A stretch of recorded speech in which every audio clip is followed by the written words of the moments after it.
In this video, we're going to give you a quick guide to Aspire's interface. When you first start the program, you'll see what you can see here on the screen. Over on the left, we have a panel where I can access to create a new file, open an existing file, or I can click to access the 4 most recently opened files from this list. We'll go ahead and say create a new file. Within the Job Setup menu that appears, you have the option to set the size and thickness of your material, the origin position, the modelling resolution, whether you want to work in inches or millimetres, and also the appearance of your standard model. If we click OK, that'll take us into the main interface for the program. At the top of the window, as you would see with most Windows software, you have these words, and if you click on any of these words, that'll give you access to a drop-down menu. From the drop-down menu, you can click on a choice in here, or if you see an option that has an arrow over on the right, that means that it's going to supply you with another further drop-down menu to make more choices. In addition, in these menus, you'll see that some of the options have the shortcut key displayed. The shortcut key tells you what you would have to hit on the keyboard in order to activate that particular function without having to go into the menu. Learning to use the shortcut keys can be a very good way to become much faster and more proficient with the software. Now, the controls for the tools in Aspire are accessed through various tabs. The tabs essentially reference a menu. So here you can see down at the bottom, we currently have the drawing tab selected. I can see that there is a panel here that I can click on, which will let me access the modeling tab. And the toolpaths tab is currently undisplayed over on the right here. And you can see as I move the mouse over this area where it says toolpaths, that pops out and I can see the toolpath icons. For any of these tabs, if you want to pin them in place, you can come up to the little icon for the pin, you can click on it and it'll pin that out. As well as being able to pin these tabs in place by using the pin icon and hovering over the flaps that you see here and down here or selecting on them, it's also possible to use shortcut keys to move between the drawing and modelling tabs and the toolpath tabs. When you have the Drawing and Modelling tab open, you can hit F12 to undisplay those and display the Toolpath tab, and to go back you can hit F11 on your keyboard and that will display the Drawing and Modelling tab. There are also icons to go between these two tabs. If I click on the icon here to switch to Toolpaths tab, it will do the same, and then on the Toolpaths tab I have an icon to switch back. To move between the Drawing and Modelling tab, you've seen me click at the bottom here between the two tabs. It's also possible to double click in any space where there isn't an icon to move between these two tabs. If we double click up here, then I go into the Modelling tab. If I double click here, we go back. And so that can be a very quick way for you to move between the Drawing and Modelling tabs in Aspire. If you have a high resolution monitor, or you have a 2-monitor setup, you may want to actually detach these menus completely and drag them off onto that second monitor or onto a different part of your screen to increase the work area within Aspire. You can do that by clicking on the top part of the menu, then click to select it and just drag that menu away so that it becomes a separate window that you can move around and still access the icons from on a second monitor. You can see that the Drawing and Modelling tab are still within this particular menu here. To put that back into place, I'll just click again and drag it back until it snaps, and then it will resume its original position.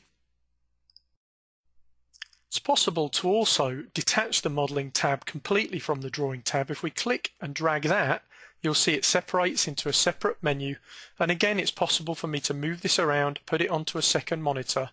Or if we need to put it back, we can click and come back up to the top here, and then we'll just go back to having our Drawing and Modelling tab together in the same part of the interface.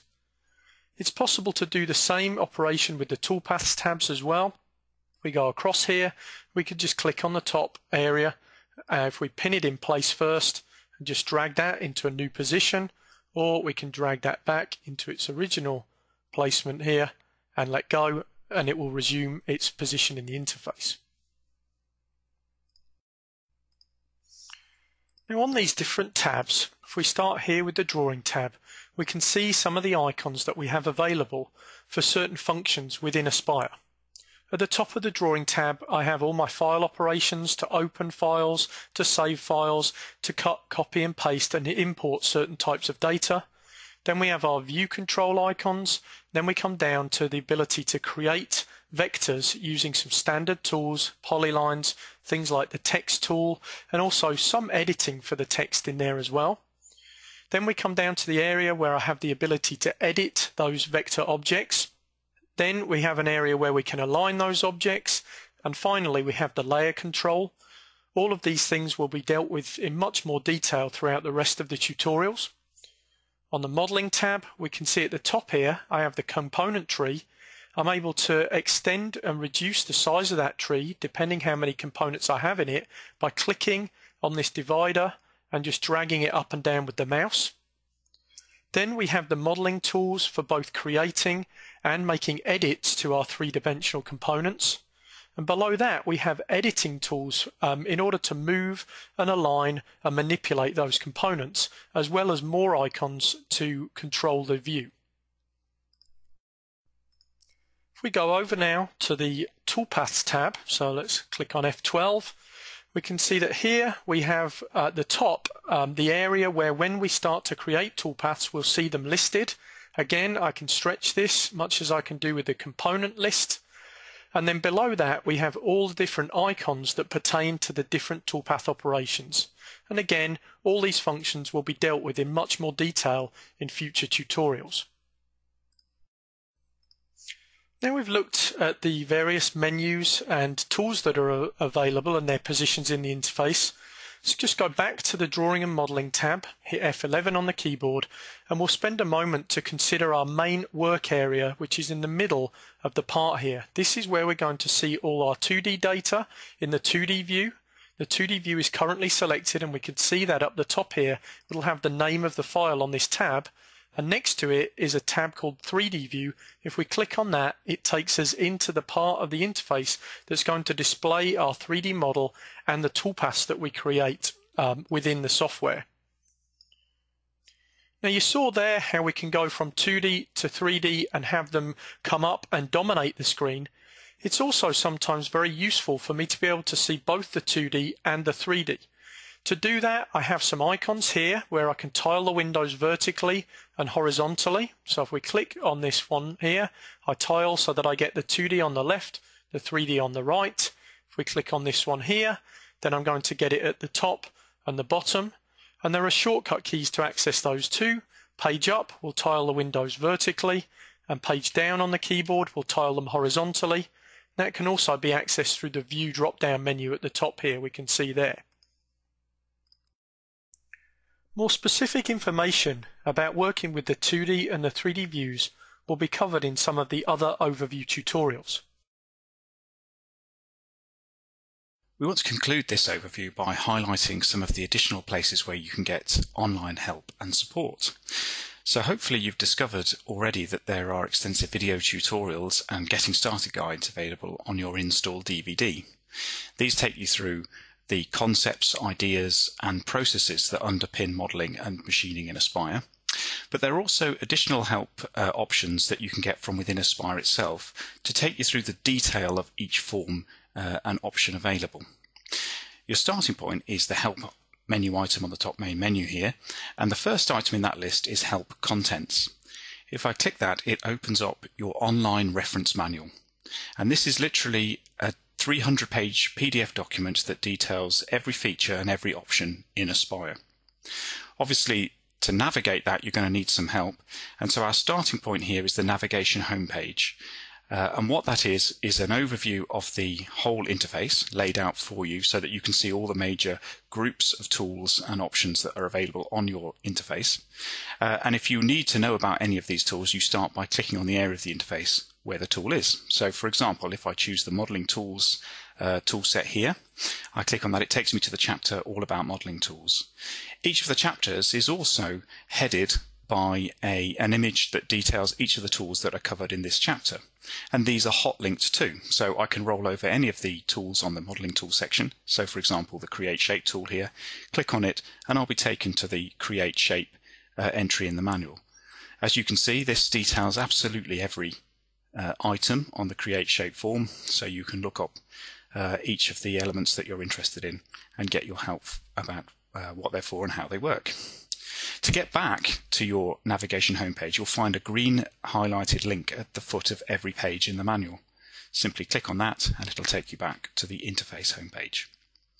On the left hand side here, you'll see as well that the manual is also indexed by heading in this conventional way, and you can use little pluses and minuses here to look at the contents of each chapter and click on any of the items to leap to the entry about that chapter. Okay, so that's the online reference guide. If I close that down and we go back to the help menu, we can see here as a second link to download support materials. This will actually take you via the internet to the Vectric support pages, and here you'll find online versions of some of the videos and tutorials that have been provided on the DVD, and also some additional support materials as and when they become available. Below that is the online frequently asked questions section, where we try and detail things that the support guys get asked a lot to save you time. And also a link to the forum, which if you've not been to already, is really a valuable resource where you can ask questions and discuss topics with other members of the Vectric community. The What's New link here is to another PDF document and is aimed directly at people who are upgrading from previous versions of Aspire. So it takes you through the specific new features, changes since the previous version, or enhancements to existing features for those people who are already largely familiar with the software. The post-processing editing guide is an advanced guide. Again, it's a PDF manual, but it takes you through the principles of writing your own or modifying the existing post-processors to operate with a new machine or a bespoke machine. As I say, that's generally for advanced users only. But the final link here is a really valuable one for everybody. And this is the Check for Updates link. And this will automatically launch a little application now that goes to the Vectric website, and it checks to see if you're running the very latest version of the software. If you're not, it will automatically download it for you and you can install it. So we do recommend that you visit this little link periodically, and it's the best method if you hear there has been an update to automatically go and grab the software to make sure you're running the latest and greatest versions. Okay, so hopefully that's been a useful overview, and good luck with using the software.